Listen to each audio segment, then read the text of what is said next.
America ఒకవైపున Iran మీద యుద్ధానికి సన్నద్ధమవుతుంటే నిన్ననే ఒక పేలుళ్ల గురించి మాట్లాడుకున్నాం.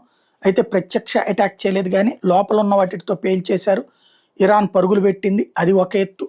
రెండో వైపున అమెరికా కూడా కలిసి దాడి గనక సీరియస్ చేస్తే సిద్ధంగా ఉంటామని ఏమన్నా చైనా చెప్పదలుచుకుందా?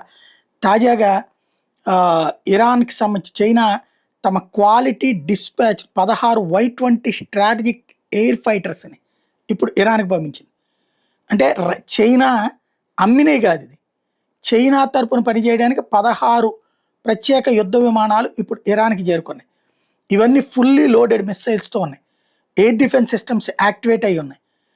ట్రాన్స్పాండర్స్ కూడా టర్న్డ్ ఆఫ్ అయ్యి ఉన్నాయి. అంటే ఎక్కడ ఉందో కనిపెట్టనీయకుండా. అంటే అమెరికా కనుక అటాక్ చేస్తే రివర్స్ అటాక్ చేయడానికి ఇరాన్ తరపున చైనా పోరాడుతుందా? ఇది సందేహం.